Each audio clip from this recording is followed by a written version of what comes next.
Giovedì 7 marzo un'interessante iniziativa a Naro sulla cultura del dialogo. Sindaco. Vorremmo che Naro diventasse la città del dialogo, cioè la città del dialogo tra i diversi, perché essere diversi significa sviluppo, essere diversi significa progresso, ma essere diversi in pace.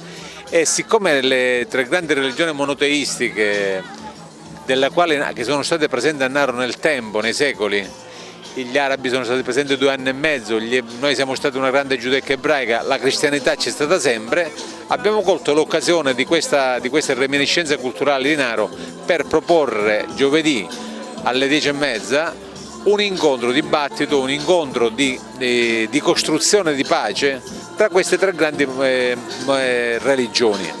Saranno presenti il cardinale Montenegro, Sua Eccellenza, l'imam Abdelafif Keit, presidente della comunità islamica di Sicilia, e un rabbino, il Ariel Finzi, il rabbino comunità israelitica di Napoli.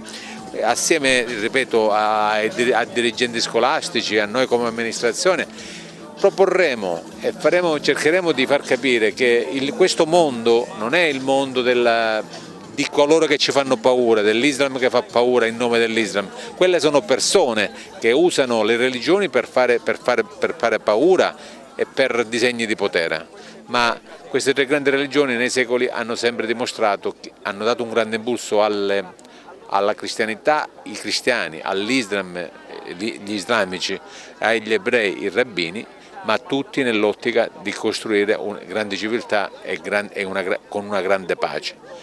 Noi riteniamo che questo possa essere un grande disegno e mai come in questi tempi sicuramente abbiamo bisogno di dialogo, perché dal dialogo nasce la pace. Brevemente l'appendice della festa del mandorlo a Naro? Sì, questo è un prologo della festa del mandorlo in fiore a Naro. Questo incontro sarà presso l'istituto di San Calogero, nel teatro che c'è nell'istituto stesso, e quindi parleremo anche di mandorlo in fiore, perché anche il mandorlo vuole essere anche quello, oltre che folklore, è sicuramente un mezzo di sviluppo economico, perché dalla mandorla si possono ottenere tante cose, da poter andare sul mercato a fare dei prodotti eccellenti, ma per farli c'è bisogno chi li produce. E allora se noi ci occupiamo di produzione ci occupiamo di economia. Noi vorremmo che di queste cose se ne parlasse in maniera molto positiva.